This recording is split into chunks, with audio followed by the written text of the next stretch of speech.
Buenas, gente de mecánica racional. Hoy vamos a empezar con la teoría de movimiento curvilíneo. Lo vamos a hacer analizándolo en el plano. Luego van a ver que llevado al espacio es simplemente un agregado al análisis sobre el plano.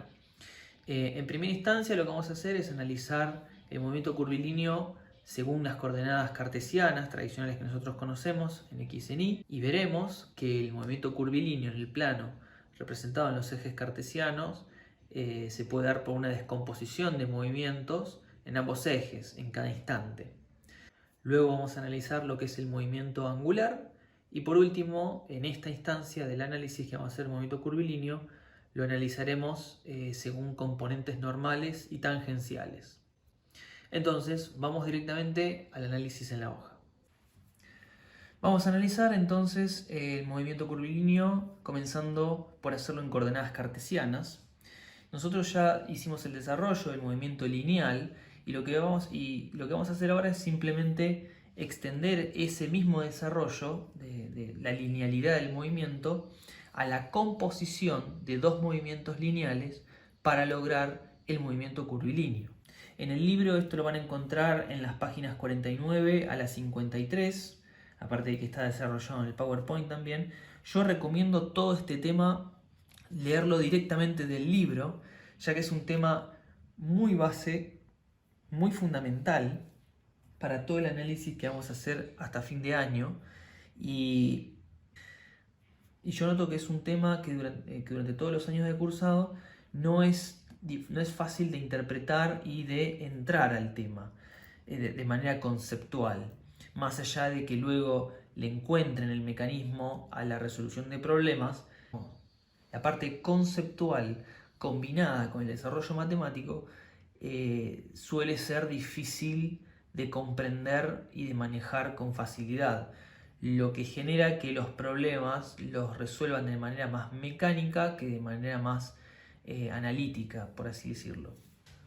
Eso es una pena, ya que es un tema ya que no es difícil desde el punto de vista analítico y matemático, y entenderlo bien simplemente es la aplicación de lo que ustedes ya vieron conceptualmente en análisis matemático y en física. El problema está que ahora justamente en esta materia combinamos esos conocimientos en el estudio este que hacemos. Les repito y les insisto que lo lean del libro porque no es difícil, y entender esto también les va a hacer entender todas esas cuestiones conceptuales básicas y fundamentales, matemáticas y físicas, para luego ser mucho más fácil el entendimiento de temas más complejos que vamos a ver a mitad de año y más adelante también. Así que bueno, vamos a empezar el análisis, que como bien dice el título, será en coordenadas cartesianas. Antes de seguir, quiero hacer una aclaración con respecto a lo que se entiende por curvilíneo. Entendemos por curvilíneo cualquier movimiento que no es en línea recta. Aunque esto tampoco es preciso, ya que el movimiento en línea recta es un caso particular del movimiento curvilíneo cuando el radio de curvatura tiende o es infinito. Entonces, pero en este caso existe radio de curvatura. Entonces, en cualquier movimiento que existe un radio de curvatura es un movimiento curvilíneo. A no confundirse con el movimiento circular, que es otro caso particular del movimiento curvilíneo, donde el radio es constante en todo el movimiento, en todo instante y en toda la trayectoria. Entonces, el movimiento circular es a radio constante. El movimiento curvilíneo, el radio, digamos, es como que el radio es variable en cada instante. Tal vez. Puede que lleve un radio constante en cierto trayecto, en cierta porción de trayecto, luego varíe un poco, varíe mucho más o menos, o varíe punto a punto en una trayectoria donde cada punto tiene un radio distinto. Ya vamos a ver más adelante el concepto de lo que es el radio y su diferencia con lo que es el radio instantáneo. Pero por ahora quiero que entiendan entonces que nos referimos a cualquier tipo de curva. Y otra aclaración es que este análisis los análisis que vamos a hacer a continuación son en un plano. Vamos a ver que para el entendimiento es más sencillo analizarlo en un plano que analizarlo directamente en el espacio.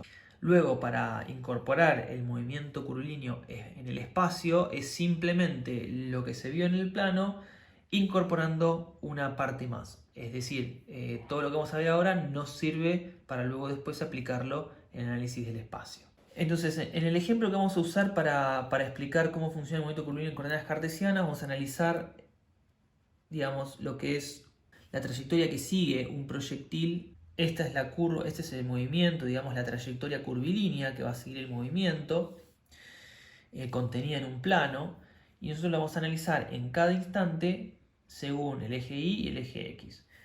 ¿Qué quiere decir esto? Que el movimiento curvilíneo puede entenderse como la descomposición de dos movimientos lineales en cada instante. ¿Esto qué quiere decir? Que si la partícula está en esta posición, la vamos a entender como que tiene un movimiento referido y una velocidad referida al eje Y y una velocidad referida al eje X. Si nosotros entendemos cómo varía su velocidad en Y y cómo varía su velocidad en X en cada instante, la composición de ambas nos dará la velocidad resultante o total. Esto le vamos a poner prima, ya que dado el fenómeno de proyectil, sí o sí tiene que salir con una velocidad inicial, que no va a ser otra cosa que una velocidad inicial en X y una velocidad inicial en Y. Nosotros tenemos que el proyectil parte con una velocidad inicial en la cual va a estar afectada luego de esta velocidad inicial por una aceleración que es la aceleración de la gravedad, o mejor dicho, en esta primera parte hasta el pico, digamos, una desaceleración dada por la aceleración de la gravedad, que digamos es un vector que acelera en este sentido al proyectil. O mejor dicho, durante este primer instante lo desacelera hasta luego y para luego acelerarlo hasta el final de su caída. Entonces nosotros sabremos que acá hay un ángulo θ. Si nosotros tenemos una velocidad inicial cuya componente en X es velocidad inicial en X, ¿habrá alguna aceleración durante todo este trayecto que se le oponga o que ya sea acelere o desacelere a esta velocidad en X? No, no hay nada.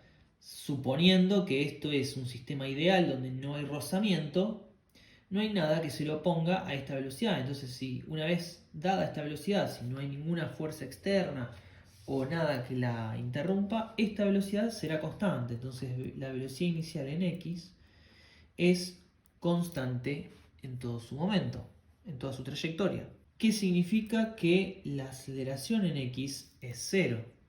La velocidad Y sabemos que es variable, dado que la aceleración en Y es la gravedad. Entonces, nosotros podemos averiguar cómo es la función de variación de la velocidad en Y según lo que nosotros ya conocemos. Nosotros sabemos que la velocidad en Y es esta expresión, pero también sabemos que la velocidad en Y inicial es igual a la velocidad inicial seno del ángulo inicial con el cual se proyecta el proyectil. Con el análisis lineal que hicimos en el anterior video, nosotros sabemos que la velocidad varía respecto al tiempo dada una aceleración. Como en este caso es la aceleración de la gravedad, nosotros vamos a saber que la velocidad varía respecto a una ley que es la aceleración por el tiempo.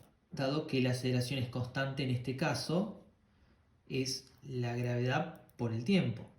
Combinando esta expresión con la velocidad inicial, nosotros podemos escribir que la ley de variación de la velocidad en Y será la velocidad inicial seno de tita inicial menos, porque la aceleración se le está oponiendo a este movimiento, gravedad por tiempo. Como esto sigue siendo igual a la diferencial de I respecto del tiempo, a la derivada de I respecto del tiempo, perdón, podemos combinar esto y obtener lo que hace en el PowerPoint integrando el desplazamiento realizado en un determinado tiempo, pasando este diferencial a este lado de esta ecuación.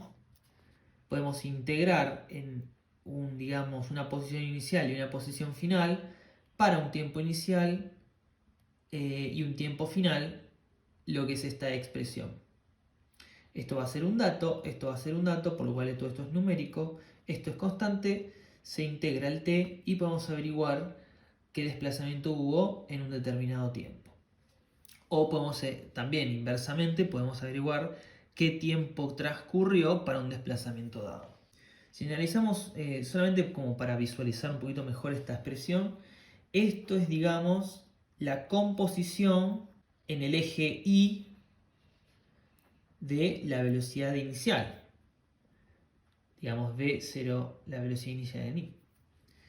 Y esto es la variación de la velocidad respecto del tiempo. Analizando un poquito esta expresión, podemos encontrar las particularidades de esta trayectoria, que son, tenemos esto que es un valor positivo y esta parte de la ecuación como un valor negativo.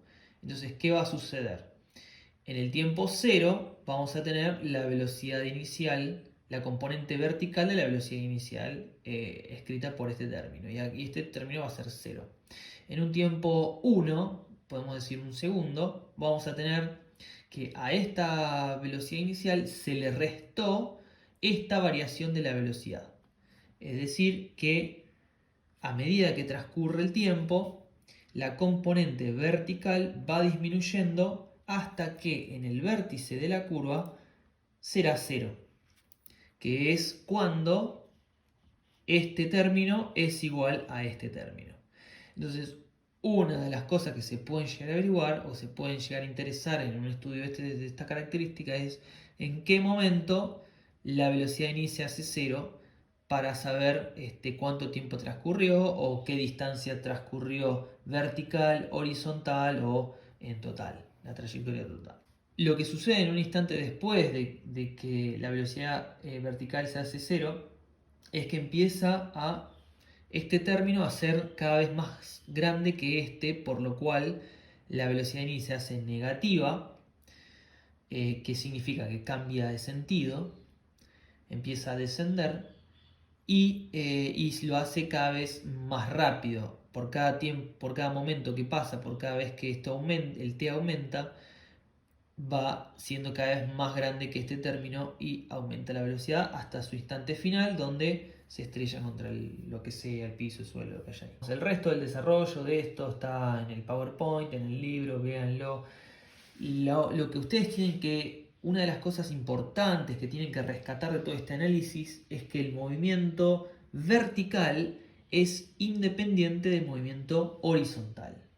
O, generalizándolo más todavía, el movimiento en un eje, dado un eje coordenado, es independiente del movimiento en otro eje del eje coordenado.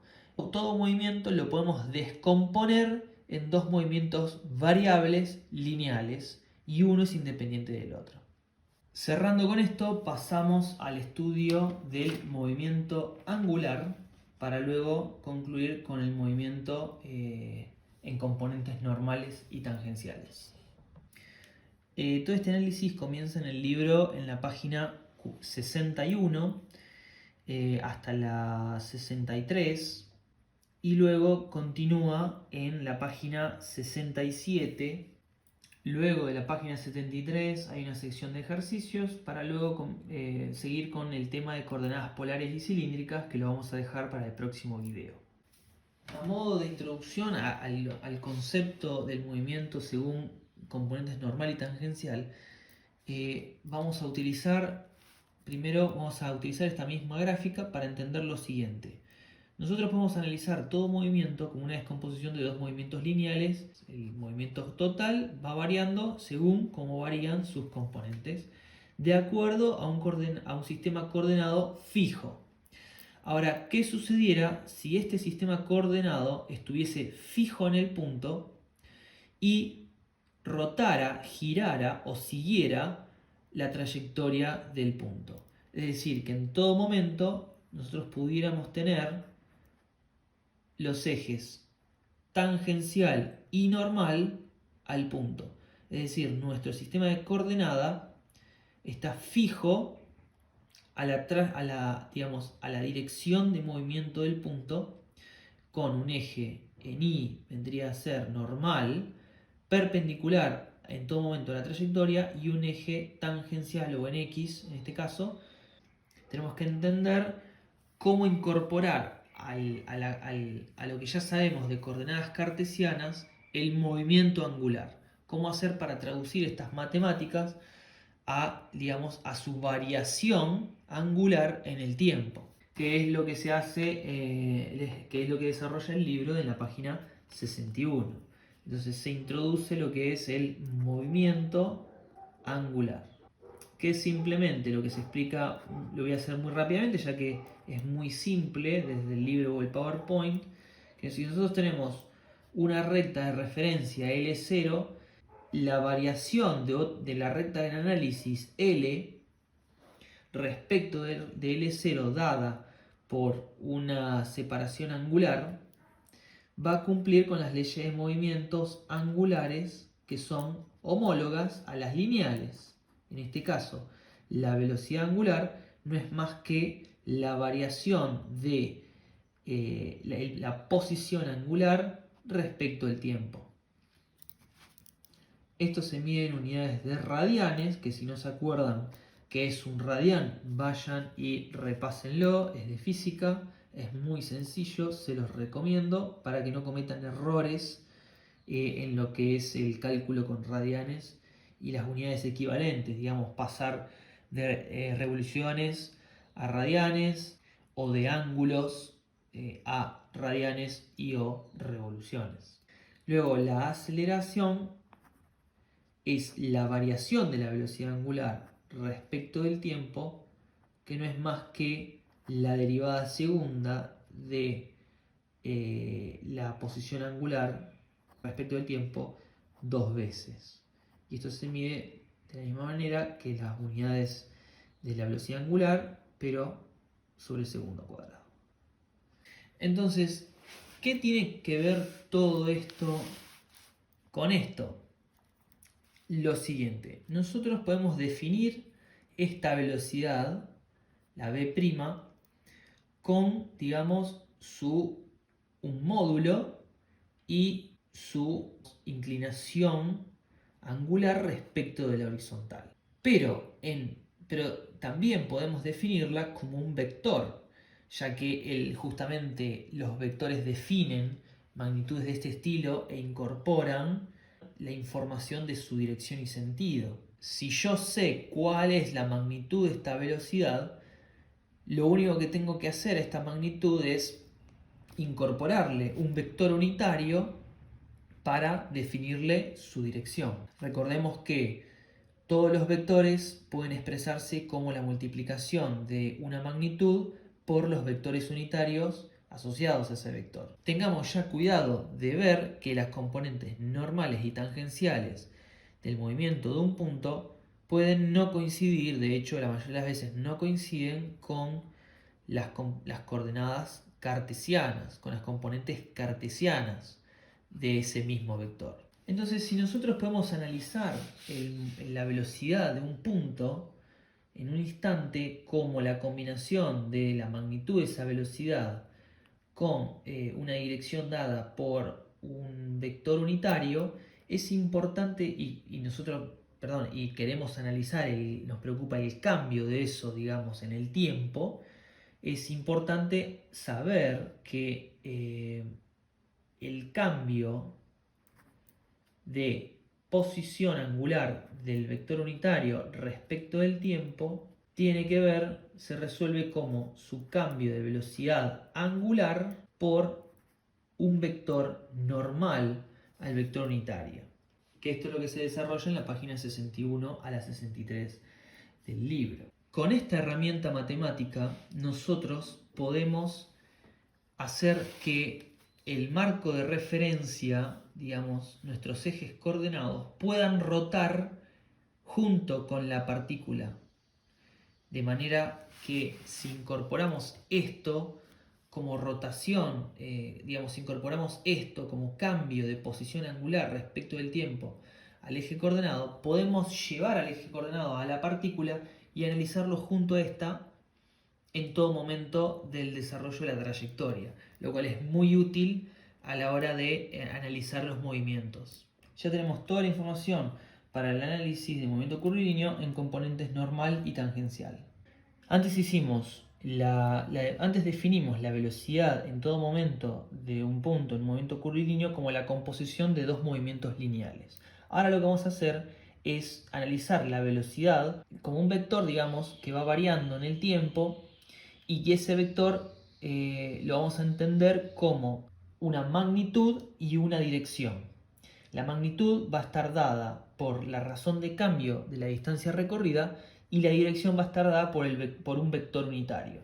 ¿Qué significa todo eso? Vamos a analizarlo gráficamente. Si nosotros tenemos que un punto pasa de una posición a otra posición recorriendo una trayectoria dada curvilínea, en todo momento el punto va a estar definido por un vector unitario que define su dirección y la velocidad, digamos, en forma de magnitud, la magnitud de la velocidad dada por qué. Si nosotros llamamos a esta trayectoria una trayectoria de recorrido S, que era lo que en la manera lineal nosotros llamamos el desplazamiento que hubo de una posición a la otra, nosotros vamos a tener que lo podemos subdividir en diferenciales de desplazamiento.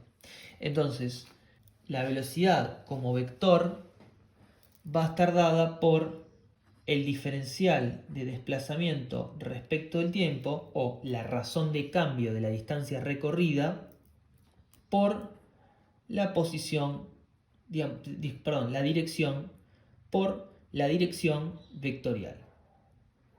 Esto es lo que va a definir a la velocidad como un vector que varía en el tiempo en cada punto de su trayectoria.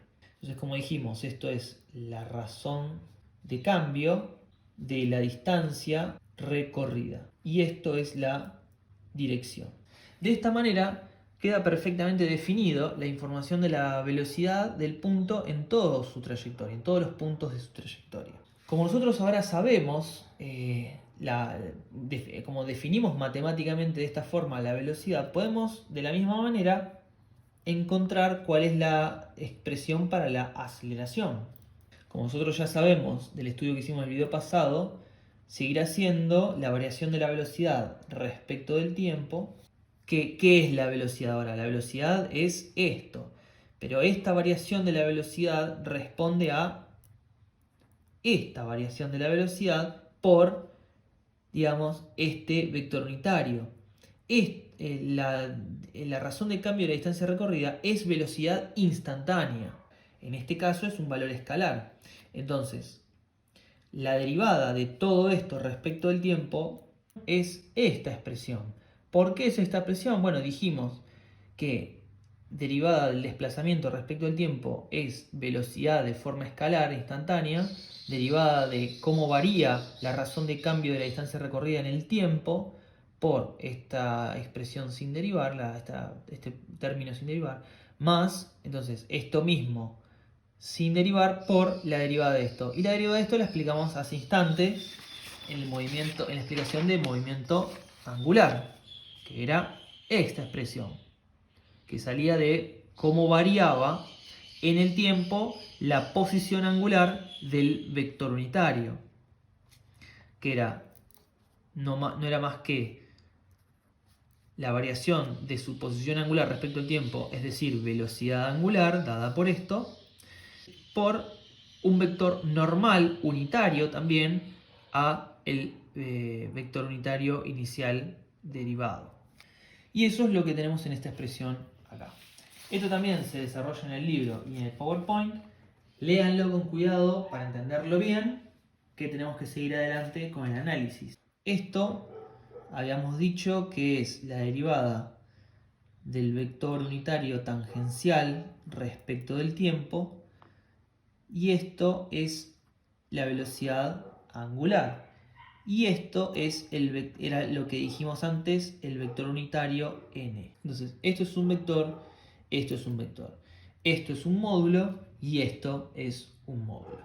De manera que nosotros vamos a visualizar que acá tenemos el vector unitario tangencial y ahora incorporamos la existencia de un vector unitario normal. Θ, en este caso, va a estar dada por el ángulo respecto a una línea de referencia, que puede ser horizontal. Y yo les recomiendo que vean la figura 13-18 en la página 68, que detalla cómo varía la posición de un punto, digamos, con respecto a sus vectores normales y tangenciales. Ustedes pueden ver en esa figura qué significa gráficamente cada término de esta expresión. Entonces, en el análisis de la posición en este punto se analiza, en realidad, se analiza un diferencial de θ junto al diferencial de desplazamiento. Esto está dado por una distancia entre el punto y un centro de giro llamado, acotado con la letra ρ, que es lo que se llama como centro instantáneo. Y se le dice centro instantáneo porque se lo considera a este diferencial de desplazamiento circular. Al ser un diferencial se lo puede considerar circular, por lo cual va a tener un centro desde el inicio del diferencial al final del diferencial. Va a definir un arco, un diferencial de arco de circunferencia, el cual va a tener un centro definido también por el desplazamiento angular. Entonces, en ese diferencial de arco de circunferencia va a tener un radio llamado ρ, el cual se llama radio instantáneo. Ahora, otro diferencial de desplazamiento acá, en esta posición, puede no tener el mismo centro. Y a esto es lo que se llama cuando el radio de la circunferencia es variable. Es lo que se define como un movimiento no circular, curvilíneo no circular. Si el radio coincidiera en todos sus puntos, esto sería una porción de circunferencia, digamos. Pero supongamos que no lo es. De todas maneras se puede analizar diferenciales con un centro instantáneo. ¿Esto nos sirve para qué? Nosotros sabemos que una porción de arco es igual a el radio por la porción de ángulo definido, que define a esa porción de arco. Entonces eso se expresa de la siguiente manera. Dado esto, una porción de arco es igual a un radio por la porción del ángulo dado por esa porción de arco, pero al mismo tiempo nosotros sabemos que la variación del recorrido dado por esta porción de arco respecto al tiempo es igual a la velocidad. Implica entonces que la velocidad va a ser igual a el radio ρ por diferencial, la derivada de el desplazamiento angular respecto del tiempo. Y esto no es más que velocidad angular. Si combinamos esta expresión con la expresión de la aceleración que tenemos acá, nosotros podemos reemplazar este dato de velocidad por este dato ahora. De manera que la aceleración va a ser igual a la derivada de la velocidad respecto del tiempo por el vector unitario tangencial más este término ρ velocidad angular por, acá tenemos el mismo término de velocidad angular de nuevo, por el vector unitario normal. Esto es velocidad y esto es lo mismo que esto y lo puedo considerar como velocidad sobre ρ. Visualícenlo un poco y se darán cuenta que esto y esto expresado de esta manera es lo mismo. Si a esto lo dividimos, si a esto que es velocidad lo dividimos por ρ, nos queda esto. Entonces, reescribimos esta expresión como cuando llegado a esta expresión, nosotros es muy fácil de ver que esto no es más que aceleración tangencial y esto es lo que se llama aceleración normal. Esto es un módulo, digamos un valor escalar, por un valor vectorial para darle dirección y sentido a este valor escalar, sumado vectorialmente. Tengamos cuidado que acá estamos hablando de valores vectoriales en todos sus aspectos, digamos, porque estuvimos analizando digamos, respecto a vectores. Entonces, esta aceleración, que es un valor vectorial, va a estar, digamos, definida por el valor escalar tangencial de esa aceleración por el vector unitario tangencial que le da dirección a este valor, sumado vectorialmente a un valor escalar normal de aceleración multiplicado por un vector normal que le da dirección y sentido a este valor escalar. Entonces, esto no es más ni menos que la composición normal y tangencial. Perdón, esto es la normal y esto es la tangencial de un valor de aceleración total. Nosotros sabíamos de este desarrollo que esta partícula va a tener también una velocidad dada que es igual a esta expresión. Entonces vamos a tratar de entender intuitivamente un poco cómo funcionan digamos, estos vectores de movimiento y lo que implican en la cinemática de la partícula. Esto significa que una partícula que recorre una trayectoria circular, ¿cómo logra esa partícula esa trayectoria curvilínea? ¿Cómo logra desviarse en cada momento la partícula de, por ejemplo, una trayectoria lineal? ¿Cómo lo hace? Bien. Si retrotraigámonos un poco al video pasado, si la partícula no está estacionaria, significa que va a cambiar de posición respecto al tiempo, ya que el tiempo siempre transcurre. Si la partícula tiene un desplazamiento, va a tener entonces una velocidad dada por lo que se desplazó en un determinado tiempo. Pero eso no nos dice, no nos da información respecto a hacia dónde se desplazó y cómo es la naturaleza de ese desplazamiento, más allá de el cambio que hubo en magnitud. Digamos, es lo que se llama velocidad instantánea. Entonces, esta información del vector unitario nos dice con qué dirección se está desplazando esa partícula. Ahora bien, si la razón de cambio de posición de la partícula en el tiempo varía también en el tiempo, la velocidad varía en el tiempo, está experimentando una aceleración. ¿Qué significaba eso? Que la aceleración es igual a la variación de cambio de la velocidad respecto al tiempo. Ahora, de la misma manera, esa velocidad estaba determinada en su sentido por un vector unitario, que lo encontramos acá. Entonces, esta es la parte tangencial, esta es, digamos, la componente tangencial a la trayectoria. ¿Qué es tangencial? Digamos, en dirección de la trayectoria. Pero eso es una sola parte de la historia del movimiento o de la variación de la velocidad de la partícula.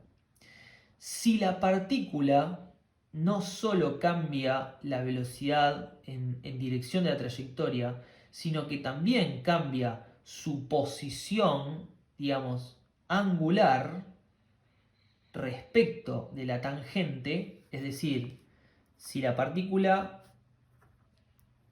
cambió en línea recta, o si la partícula no solo que cambió en línea recta, sino que hubo un cambio de ángulo respecto de la primera posición, de la tangente de la primera posición. Si hubo un cambio de ángulo respecto de la tangente de la primera posición, estamos frente a una aceleración normal que genera esa variación de posición angular. Si no hubo cambios, significa que no hubo cambio de la posición angular respecto al tiempo, es decir, todo este término es cero, este término es cero, esto es cero, por lo cual solo nos quedamos con la parte tangencial, que es la parte que coincide con el movimiento lineal. En el movimiento lineal, al no haber un cambio angular de la posición de la partícula, nosotros siempre analizamos aceleración tangencial. Cuando hay un cambio angular, a la aceleración tangencial se le suma la aceleración normal, visualizada acá en este vector. Ambas compuestas nos da un vector de aceleración total. Que fíjense que no tiene por qué ser colineal con el vector de velocidad. Guarda con eso. La velocidad sí va a ser colineal con la aceleración tangencial, pero no necesariamente con la aceleración total. Entonces, de esta manera queda definido el estudio del movimiento de la partícula, el movimiento curvilíneo de la partícula, dado por componentes normales y tangenciales, cuyo desarrollo matemático nos facilita el cálculo, dado que si lo hiciéramos en coordenadas cartesianas, deberíamos constantemente estar analizando dos movimientos, la composición de dos movimientos en todo momento, lo cual complejiza el cálculo. De esta manera vamos a ver que nos va a simplificar el cálculo de los movimientos curvilíneos.